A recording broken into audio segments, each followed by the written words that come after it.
Hi everybody, Rob Keys here. Welcome to another edition of What's in the Box. It's been many months since I've done an unboxing video, but I thought I'd bring it back in a big way, and this item is the perfect way to do that. And I'm talking about something from Force Friday, something I got to be present at when they unveiled it in Toronto. But without further ado, here it is. This is the Millennium Falcon Quad by Air Hogs.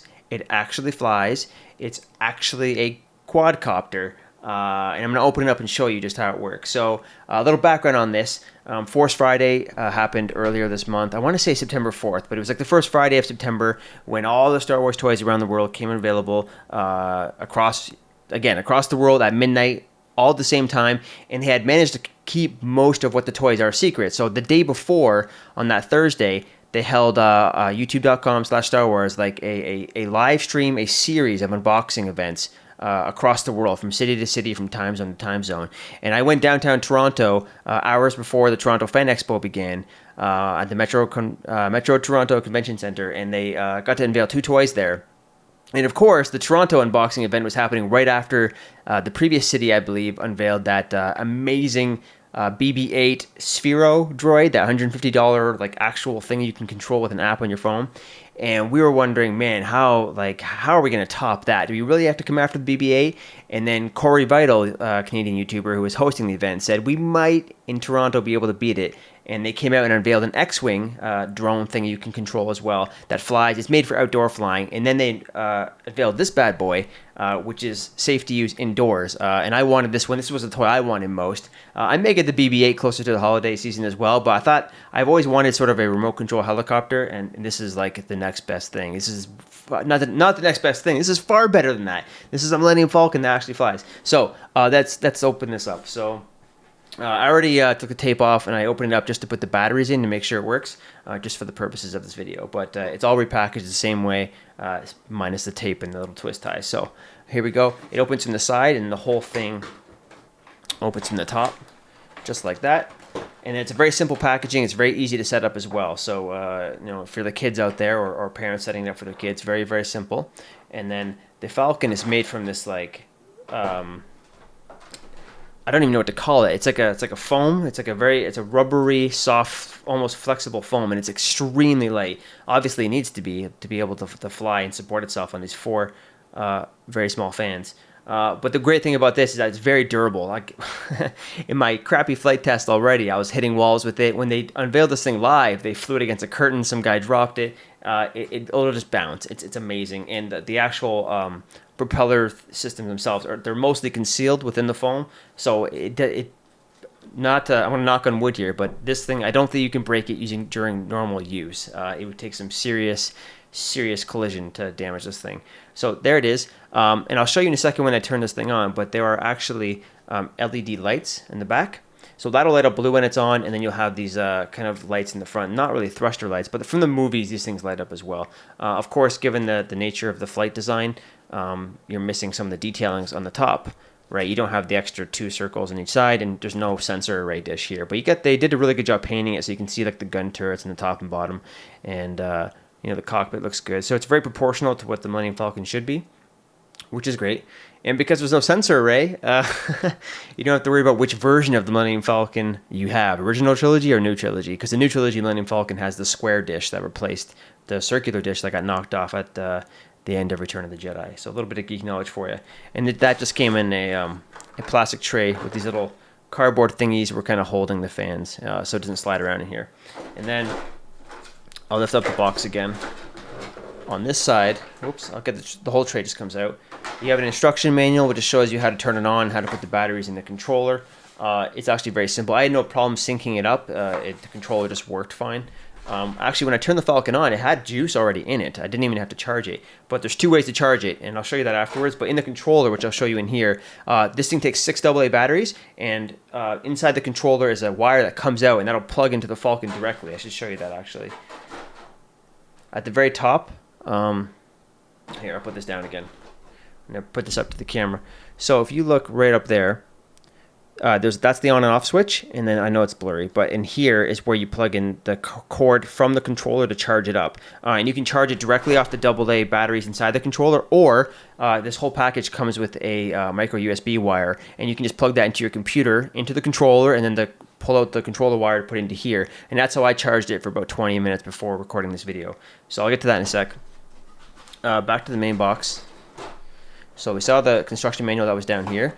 And then right here, if you lift this up, that's just the micro USB cord. This thing, it specifically says this is not capable of data transfer. This is just for charging, but it's the same sort of wire you'd use for charging your PS4 controllers, for example. And speaking of PS4 controllers, in the other box is a controller which looks like a modern console controller. It's just right in there. Again, I'd already moved the tape, but this thing was kind of holding it in. And I take this bad boy out, and we have the remote control. So it's, like I said, it's shaped like an Xbox / PS4 controller or whatever. Got the Star Wars branding on front. And then this thing is to control the sound effects. There are sort of like Millennium Falcon, like engine sounds and stuff. And then these controls I'll show you in a second. But you'll have to have a screwdriver, a small screwdriver to undo these. And then this thing, again, takes 6 AA batteries. I already threw those in there, so it's got some weight to it. These triggers, I don't know what they do, to be honest. I couldn't really get it to work. This one seems to make it go forward, but I found that's not really the case. I feel like these are just there for decoration and are kind of telling you what the sticks do. But so far, I've only been controlling with the sticks. But I'll show you this in a sec. Yeah, so here, before I turn this thing on, that little flippy thing on the right grip, that is what opens up. And this thing is the wire you need. It's a proprietary cord. This thing will plug into the top of that Falcon, the little port I showed you, and that's how you charge it up. And you can do it off the AA power, or you plug in the micro USB into there, and then plug the other end, the USB cord, into your PC, and then you can charge it up that way. And when it's charging, this thing will flash, so you know it's working. But we'll put that away. We don't care about charging it. We just want to fly it, right? All right, close it up. First thing, the instructions said to put this thing on first, so I'm going to hold that down, push it in. So now there's a little green light. I think it's flashing. And on the Falcon, this is going to be impossible to do on video, but if I flick that on, see, there you go, look at that. Bright LED lights in the front, and then the back, did a pretty good job with that. You got the little thrusters. With this crappy lighting in this room in the webcam, it actually looks like it's the thrusters. That's pretty cool. Okay, so to fly, you have to put it down on a flat surface. So you can't. Here, I'm gonna hold it up with my hand. This is so dangerous, but just for the for the purposes of showing you this thing. Oh wait, yeah, it should work. Oops. So when you first, let me turn this off again. Sorry. Now that the controller's on. When you put this on, it should flash at first, and when it stops flashing, I'm going to put the audio back on the controller. I just flicked the audio thing there.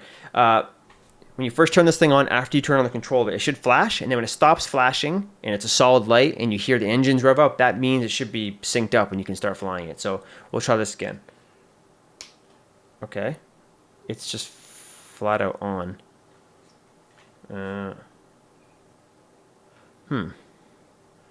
Here I was talking about how easy it was to set up. Well, the lights are just on solid for some reason, but then it's not actually charging up. All right, I'm holding down the power button on the controller to see if that does anything. I didn't actually read up on how to sync it, so hopefully this thing just works. No.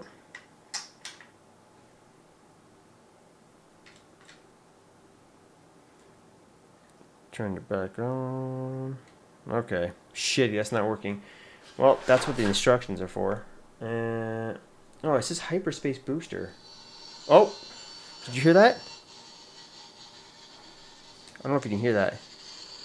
There's a little bit of sound coming from here. I wonder if I can... Oh, crap. Okay, it's totally working. Ready for this? I'm going to step back from the mic just so you can see this thing fly. In fact, I'm going to move this mic, so I apologize for the extra sound, but here we go. Watch this.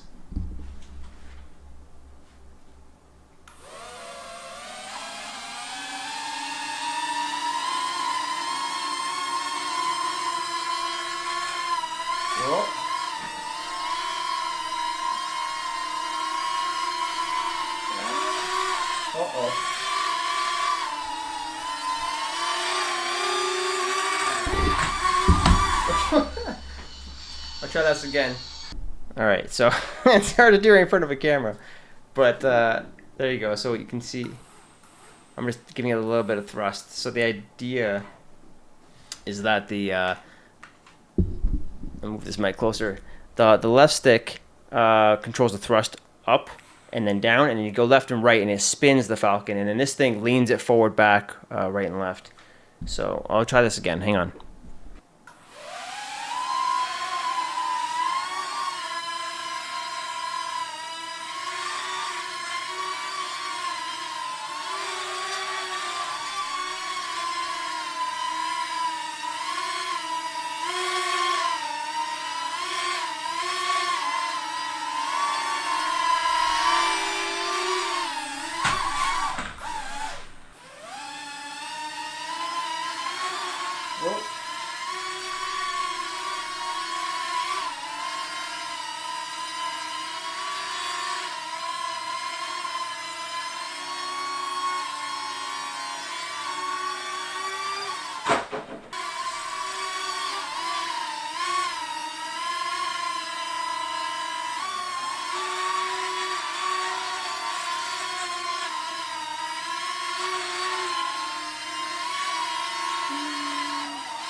So pretty difficult to fly. I've had about 5 minutes of training, but this thing's flashing. I need a battery charge. I only charged it up for a few minutes, and I was running at full power at the end, and it looks like it was losing some velocity. So I'll give that a full charge. I don't know how long it takes to charge. I have to check the instructions, but super fun to use. And you need open space. I'm doing it in this very tiny, like closet-sized office, secondary bedroom thing. But I was doing it in like the kitchen, living room area. And it was like, you can get some real cool distance. And when I was in the audience when they unveiled this thing, a guy from Air Hogs came out and actually demonstrated it, and he was like landing it perfectly in people's hands, and he flew it above the audience super smoothly, and you can like spin it nicely, and it's very, very cool. So I'm gonna turn it off just to save the batteries. But anyways, this is the Millennium Falcon Quad by Air Hogs. It's something I wanted to get, and this was like the #1 item from all the stuff I saw. It was like this thing, the Sphero BB-8, of course, which I'm sure everyone's buying up. But I'm told that if you order it online, you have to wait like quite a while, a couple of weeks anyway, because everyone's ordering it. But this thing I'm seeing in stores, which is awesome. The other thing I want to get is one of those Star Wars FX lightsabers. I'll put a link down below, but I actually bought one at the beginning of this year, one of the older ones. It's the green Kit Fisto one. And years before that, I got one of the first blue ones for Anakin Skywalker, which they've remade. Actually, made another version of it. I don't know how much better it is, or if it's better, but with Star Wars Episode 7, they have a new blue one for Anakin, which is the same. I'm guessing it's the same hilt as the one I have. And they also, of course, built Kylo Ren's new crossguard lightsaber, the red one with the extra spikes in the side. And I want to get that toy. So top Star Wars toys for cool kids and adults. I would say the Sphero BB-8, and then the Force FX Kylo Ren lightsaber, because that's like kind of a unique one. But anyways, I'm glad to get another unboxing video out there. I have another, I always say this, but I actually have like 2 I can record, or 3 I can record. I don't know if I have time, but I hope to do that. Setting up the webcam and audio stuff is a nightmare, and there's only so much space in here to do that. So anyways, like and subscribe for more videos. Share your comments and thoughts on what's going on with Star Wars. It's going to be huge, man. It might be the biggest movie ever, or at least the second biggest movie ever. I don't know if it's going to top Avatar, but merchandise-wise, hells yeah it is. So if you're getting any Star Wars toys for Christmas, let me know what you want. And I love reading your comments, so do so. And I'll see you guys next time. Cheers.